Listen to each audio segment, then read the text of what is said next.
Once upon a time, a long time ago, there lived a king named Midas. Midas was a very rich king, but he was not a happy king. For with all his treasures of gold and jewels, this greedy man still longed for more wealth. All day he would think only of gold. Restless nights as he tossed about on his royal bed, he dreamed of more gold. He wanted above all else to become the wealthiest man in the world, and often he would forget his young daughter Marigold, whom he truly loved very much. And so for long hours, little Marigold played all alone among the lovely flowers of the spacious palace grounds. Bright, shining yellow flowers were her favorites, and she fashioned each day a bouquet of the most perfect of them to put upon the palace tables.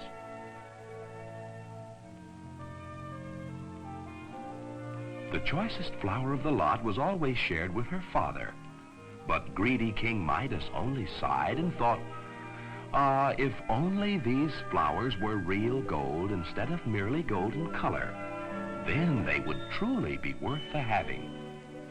But Marigold loved the sweet-smelling flowers just as they were, and she hurried to place them in cool, fresh water, lest they wilt. The bright yellow color of the flowers reminded Midas of the golden coins and the treasures hidden deep in his castle dungeon, and he worried that perhaps someone had discovered them.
"Who are you, and how did you get in here?" cried King Midas in great surprise.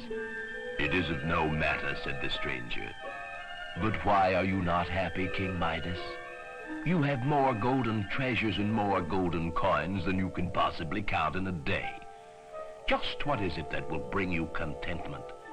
What will satisfy you, King Midas?" King Midas sighed.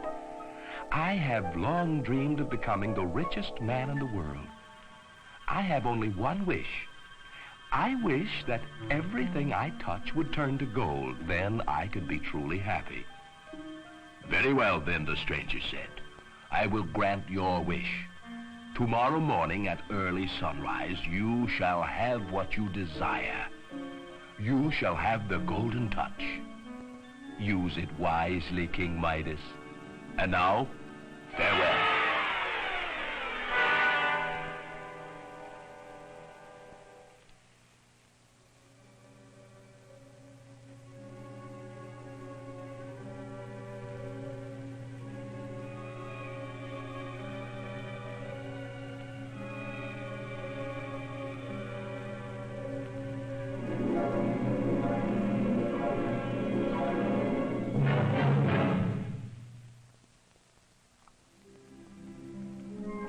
Not wanting to go to bed lest he oversleep, the king dozed that night in a chair at the head of his dining table.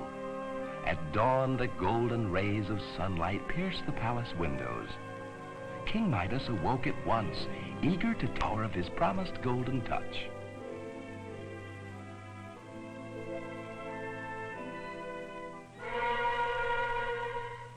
At first, the king could not believe it possible. But when he rapped upon the chair, he knew it to be solid gold. Then one slight touch of his hand, and his throne too turned to glittering gold. Now King Midas knew that as long as he lived, he, King Midas, would be the wealthiest man in the world. For who could have more gold than he?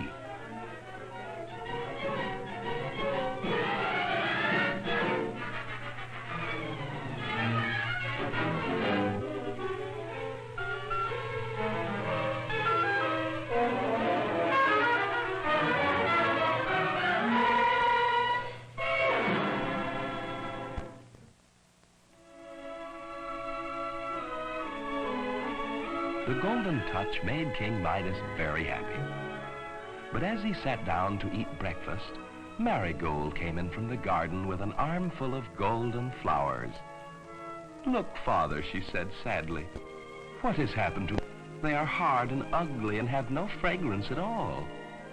"Wonderful, my dear," said the king. "They are real gold. Imagine real gold. Come now, sit down and eat your breakfast."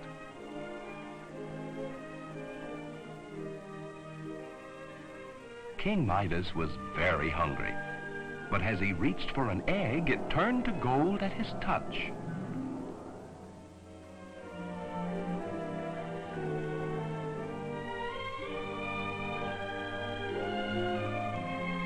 And as he picked up the loaf of bread, it too turned to gold. "Oh, this will never do," thought the king to himself. "Such a costly breakfast and not a thing to eat."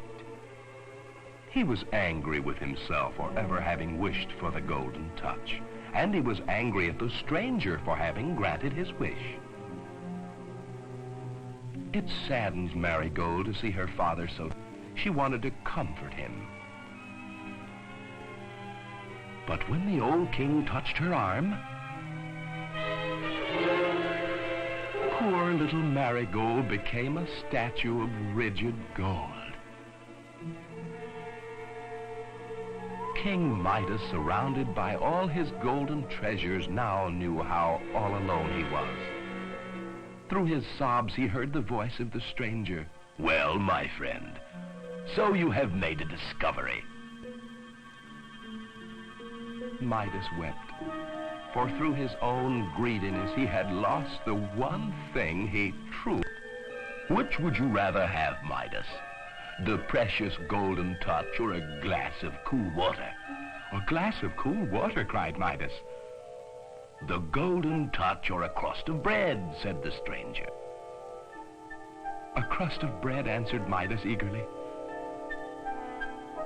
"The golden touch or your daughter?" "Oh, my child, my dear, dear child," wept Midas. "Very well, then.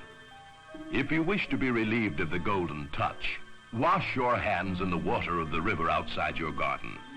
Then take a vase of the same water and sprinkle it over anything you wish to change back to its former state. Remember me." And the stranger disappeared. King Midas lost no time in obeying the stranger's words. He reached for an empty pitcher and ran for the river to fill it with the precious water. Shortly he returned and at once sprinkled it over Marigold's head.